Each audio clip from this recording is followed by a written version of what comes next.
हम लोग जो है रासायनिक परिवर्तन के तहत नीला थोथा का विलयन हम लोग तो अभी प्रैक्टिकल थ्योरी के माध्यम से पढ़ा। अब हम लोग ब्लैक बोर्ड में इसको चित्र के द्वारा समझेंगे। ठीक है, तो हमने क्या किया, एक बीकर लिया है और उस बीकर में जो है नीला थोथा अर्थात कॉपर सल्फेट का विलयन तैयार किया है। क्या तैयार किया है? एक साथ बोलिए, क्या तैयार किए हैं? कॉपर सल्फेट का विलयन। Very good. और ये किस रंग का है? नीला रंग का है। कॉपर सल्फेट का विलयन तैयार करने के लिए हमें क्या क्या चाहिए? हमें 50 मिलीलीटर पानी चाहिए। क्या चाहिए? 50 मिलीलीटर पानी। और उसमें 1 मिलीलीटर जो है वो सल्फ्यूरिक अम्ल चाहिए। क्या चाहिए? सल्फ्यूरिक अम्ल। और आधा चम्मच चाहिए हमें कॉपर सल्फेट। क्या चाहिए? Copper sulphate. उस सारे को हम मिक्स कर दिए और मिक्स करने के बाद हमें जो विलयन अर्थात घोल प्राप्त हुआ, उस घोल का नाम है कॉपर सल्फेट विलयन। क्या नाम है? कॉपर सल्फेट विलयन, जिसे आप नीला थोथा भी कह सकते हैं। और ये नीले रंग का होता है। किस रंग का होता है? नीले रंग का। हमें ये विलयन मिल गया, हमारा विलयन तैयार हो गया। अब इसकी अभिक्रिया हम लोहे के साथ कराएंगे। किसके साथ कराएंगे? लोहे के साथ। तो हम लोहे का कुछ कील अर्थात कांटी लेंगे जो एकदम नया चमचमाता व्हाइट रंग का है। ठीक है, सफेद है। क्या कौन कलर का है? सफेद। हम इस नीला थोथा में सफेद नया कांटी हमने डाला। ठीक है, देखो कांटी डाले हैं। कांटी जैसे डाले तो नीला थोथा के साथ ये कांटी अभिक्रिया किया। क्या किया? अभिक्रिया। अब अभिक्रिया करने के बाद आप देख रहे हो कि ये जो है पानी नीले रंग का है और कांटी के साथ यानी लोहे के साथ अभिक्रिया करके इस विलयन का रंग कैसा हो गया? कैसा हो गया? हरा। हल्का हरा हो गया। कैसा हो गया? हल्का हरा। और कांटी में आपको दिख रहा है कि कुछ पदार्थ जमा हुआ है। वो किस रंग का है? वे भूरे रंग का है। अर्थात जब हम नीला थोथा के साथ लोहे का अभिक्रिया करवाए तो हमने 2 नए पदार्थ वहाँ देखा। पहले देखा कि वो विलयन जो नीला रंग का था वो हरा रंग का हो गया और उस विलयन का नाम था आयरन सल्फेट विलयन। क्या नाम था? आयरन सल्फेट विलयन। Very good. और वो किस रंग का था? हरा रंग। हल्का हरा रंग का था। ठीक है, और कांटी में जो हमें भूरा निक्षेप दिख रहा है, ये भूरा कलर का जमा हुआ है ना, ये है कॉपर। क्या होता है ना कि कॉपर से ज्यादा अभिक्रियाशील कांटी यानी लोहा होता है, इसीलिए लोहा ने कॉपर को क्या किया? अलग कर दिया। तो वही लोहे में कॉपर जो है वो भूरे रंग के निक्षेप के द्वारा दिख रहा है, यानी कॉपर अलग हो गया, कॉपर भी बन गया। ठीक है, अब इसे हम रासायनिक समीकरण के द्वारा समझे।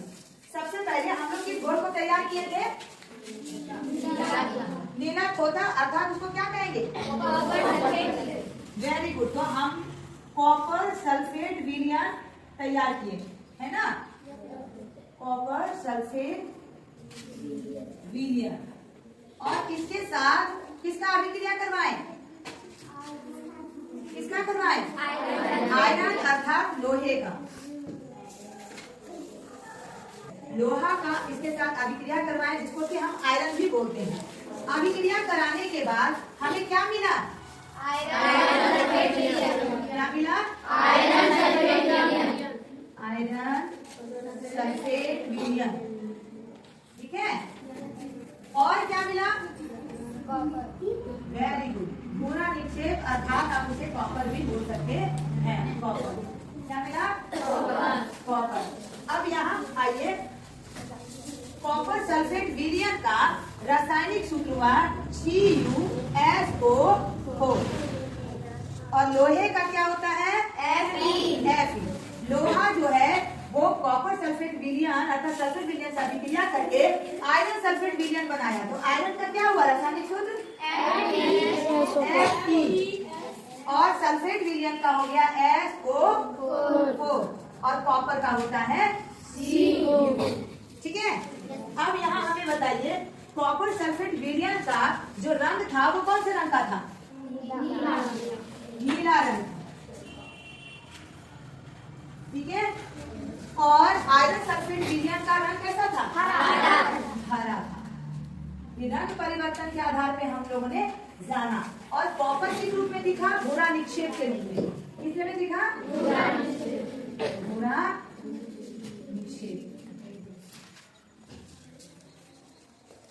ठीक है,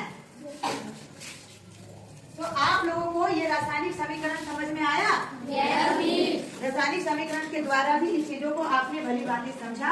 बस इसे याद रखना। एक बार और देखिए, कॉपर सल्फेट विलयन में जब हम लोहा को डालते हैं तो ये दोनों आपस में अभिक्रिया करके आयरन सल्फेट विलयन और कॉपर बनाता है। क्या बनाता है?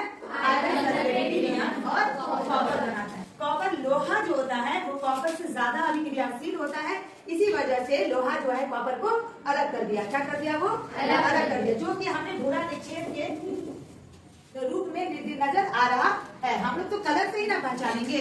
हरा रंग हो गया यानी वो आयरन सल्फेट विलयन बन गया। इसमें भूरा निक्षेप जो दिख रहा है वो कॉपर है। क्या है वो? कॉपर। कहीं कोई दिक्कत नहीं। जब भी आप लोगों से अगर इससे संबंधित सवाल पूछा जाएगा तो आप लोग जवाब दे दोगे? Very good.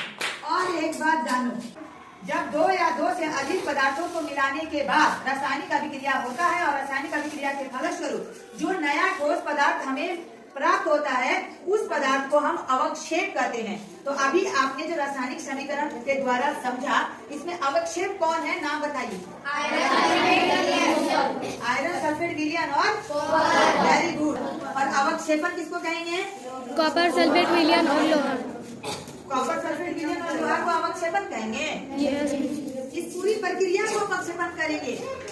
चीजों को मिलाना और मिलने के बाद नया पदार्थ जो बनता है तो वो पूरी प्रक्रिया अवक्षेपन कहलाती है।